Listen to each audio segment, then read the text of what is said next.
We good? Okay, let's try it again. All right. So growing up in Michigan, we had a lot of deer, but in my area, nothing big, and the average deer, I think, the average buck was like 1.5 years old when it was killed. So I really had a desire to kill big deer, and read some articles about Iowa and decided I was going to move there someday.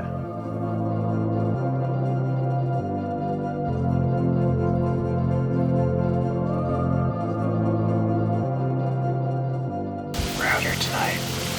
Beautiful night. About a 20-degree temperature change from yesterday. It was 80-something yesterday. About 40 degrees temperature change from yesterday. Nice cool night tonight. So we hung this spot. We haven't been back here. I pulled the camera. We got here and got really a good 10. Pretty regular on camera here, so pile of does. Might shoot a doe tonight.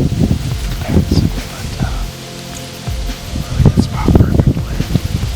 We've seen 8 deer so far. Just somebody drove by on their four-wheeler and scared them off. So we're expecting them to come behind us and come out this way. So we should be good.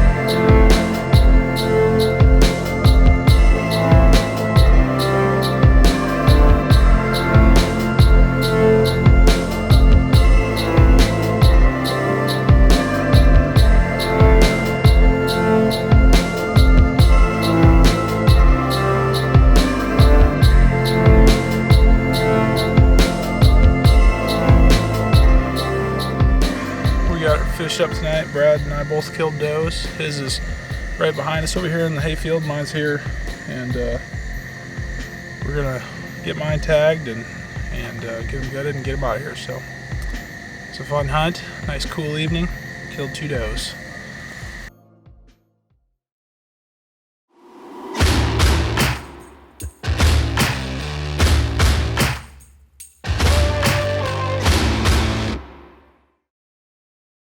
Paper tuning gives you the ability to tweak your rest for fine-tuning your arrow flight. If you're getting a particular tear, a light tear one way or the other, on average, you move your rest to follow the point of the arrow. If the arrow's going in right of the fletching, which means you'd have a left tear, you'd move the rest to the right. If the point is going in to the left of the fletching, that means that you got a tear right. So you'd move the arrow rest to the left. You follow the point on the left and right, and you follow the back of the arrow on the up and down. After you get that done, then it's outside and grouping, and you try to figure out if your bow setup is grouping your arrows well. Once you've paper tuned your bow and your arrow is flying well with fill points, it makes broadhead tuning much easier. Full Draw Adventures is brought to you by Sonoran Desert Institute. Turn your passion into a career and arm yourself with an education. Sitka, turning clothing into gear. Dead Center Archery Products, American-made precision-engineered stabilization solutions. And Shine's Scents, make a deer's nose his worst enemy.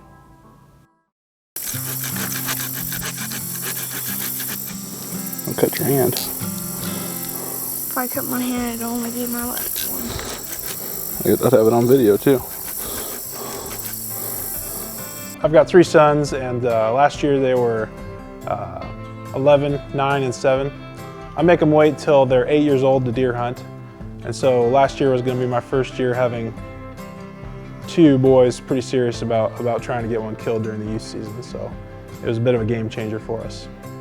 This year, we were able to get permission to plant a food plot on one of our farms, actually 2 of our farms. And so we kind of had one for Hunter and one for Cole.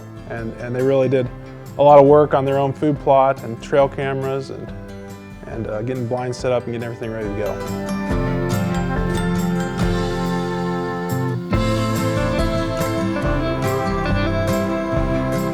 I really think it's important for the boys to do their own work as much as I can for them, for their hunt, and not just hand them the gun and say, shoot this deer. So this last year, you know, when we were out there getting the ground worked up, planting the food plots, they were part of it, and they were putting the seed out, putting the fertilizer out. I had them mowing them, and they did a lot of work for their food plots this year. We're gonna kill a big deer down here this year, guys? Yep. Yeah. Big one. We're gonna put the big family ground blind right over there, aren't we? Right back there. Yeah. All right. Don't tell anybody. Don't tell anybody what? Where we're at? Yeah. All right. You guys don't tell and I won't tell. Okay. Let's get out of here. So Cole's killed quite a few deer already. He's been at it for 3 or 4 years now and had some good success. So when youth season opened up, Hunter was first up to bat, and we headed out there opening night.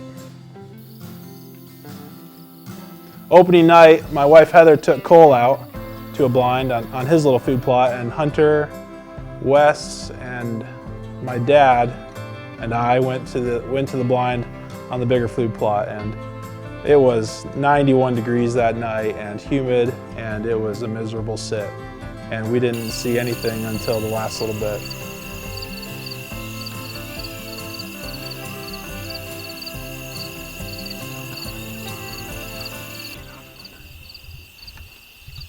Meh.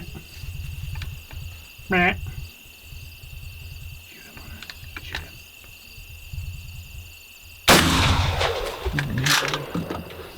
You nailed him. You nailed him. He went down. Good job. Put the safety back on. Yes, you got him. He's laying right there. Got him. You got him. I can see him laying there. Make sure the gun's unloaded. Make sure the gun's unloaded. Good job. Now those are still in the field. Where's your big boy over there? He's still there. He's still there. Yeah, he's just looking down here, wondering what's going on. What do you think, Hunter? My legs are shaking. He's right here. Oh, I killed him. Back up, Wes. I killed him. Good job. That's What you got, Hunter?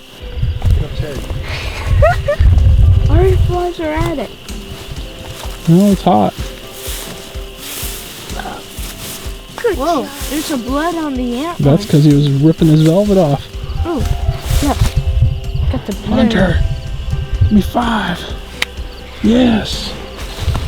With Hunter getting his first deer and him taken care of, he was super excited and ready to kill some more.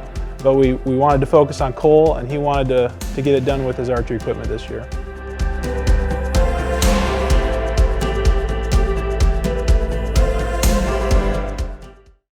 Full Draw Adventures is brought to you by True Ball Archery, the real #1. Anyone can claim it, we can prove it. Axel Sights and Scopes, leading technology, proven results. Black Eagle Arrows, the best precision carbon arrows. Ozonics, undetectable, undeniable. And SWAT Broadheads, drain your game. So Cole really wanted to kill this buck he called Bentley. He had a bent over G3 on the one side during the summer, and the one night with the whole family in the blind, we had a close call, got him to about 45 yards, and just couldn't get him any closer before we lost light. And we had a close call with him during the early muzzleloader season, and Cole was really hoping to get an opportunity to kill that deer.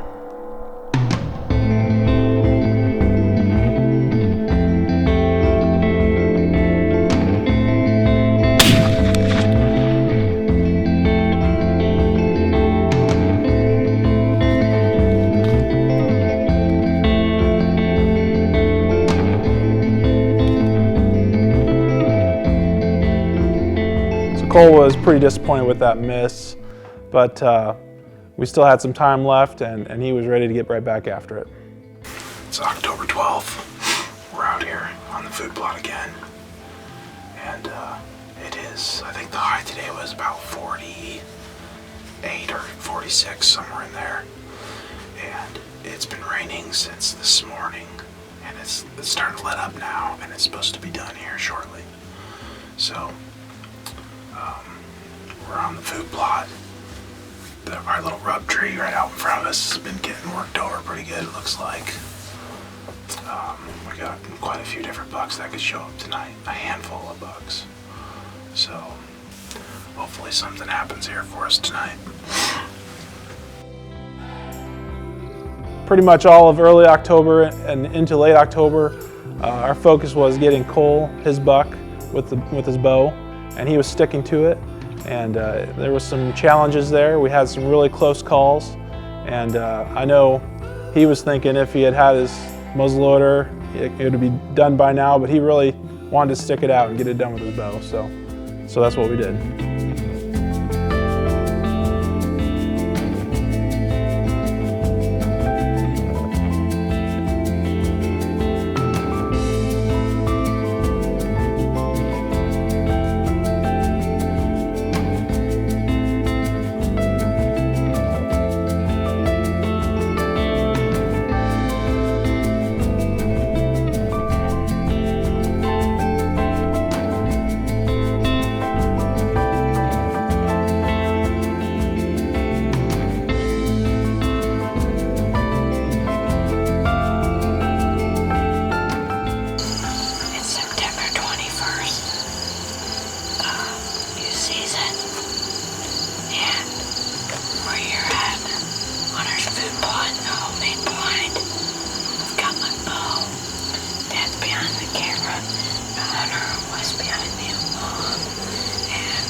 We got the whole family in the blind tonight.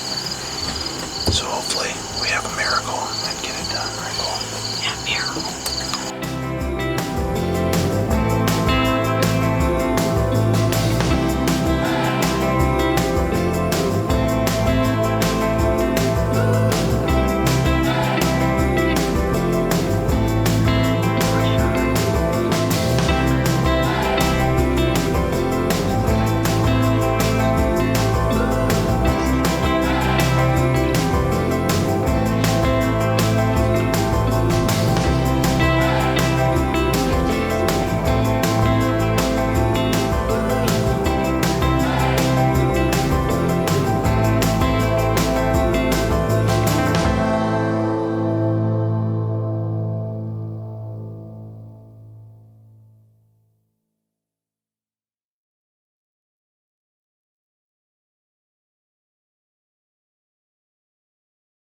The Canopy Tri-Zip 1200 from Elevation optimizes ease of access and packability.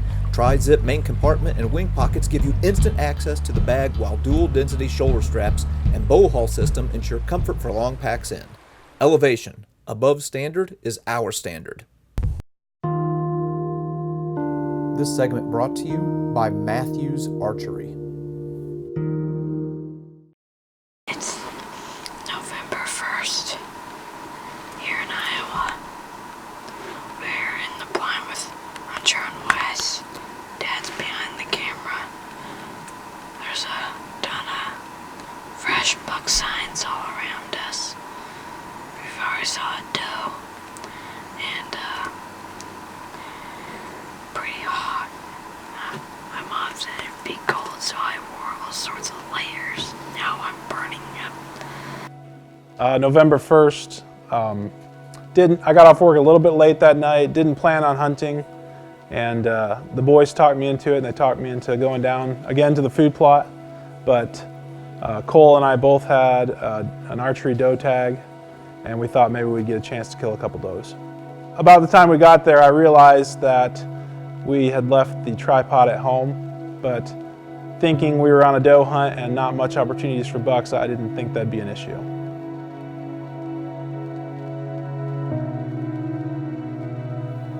a couple minutes after we got set down, there was bucks running everywhere that night. Things were on fire, and we had bucks running around behind us, bucks coming out across the creek, and I knew, there was a possibility that it could happen for Cole tonight. So we had a spike across the creek, and I grunted at him a few times, and him and another buck started heading our way. So Cole grabbed his bow, and I had the camera ready, and we were ready for it.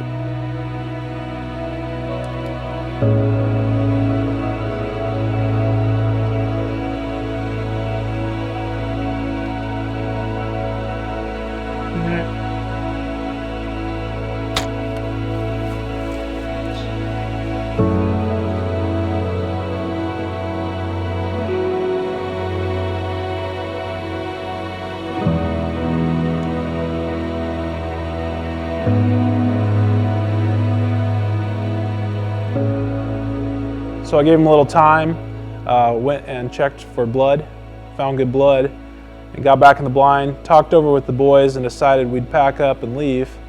And right about then, here comes another buck.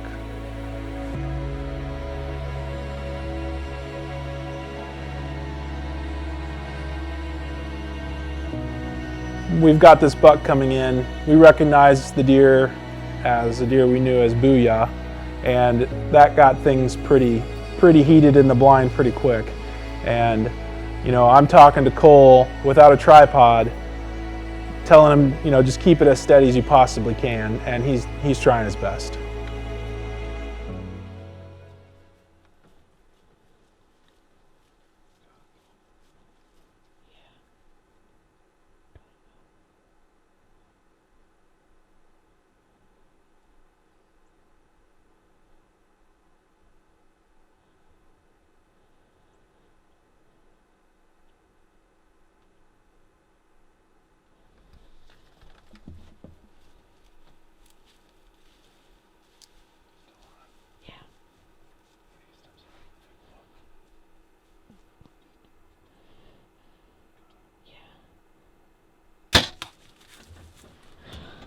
Oh yeah.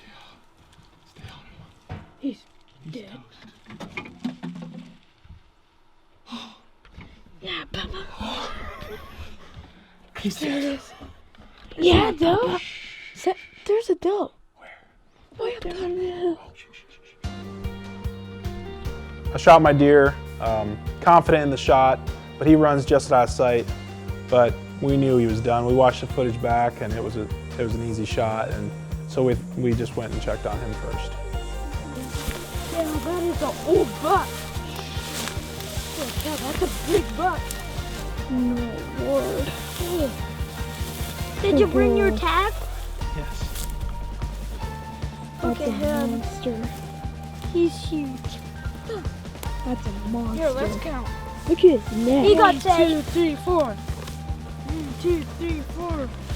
After we found my deer, the boys wanted to get on the phone with her mom and let her know and get her heading our way, and she did. And then we started to just check and see what the blood looked like for Cole's, and we found him pretty quick too. There wasn't much of a blood trail there. He wasn't far off at all. Nice. Nice.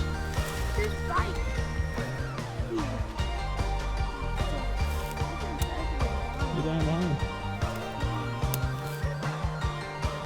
Good job, Cole. I have to go to the bathroom. I've killed bigger deer, and I really generally hold out for a better deer, but with having all 3 of the boys in the blind with me and that opportunity and being able to get it on film, it's a memory I'm going to have forever, and I think they will too.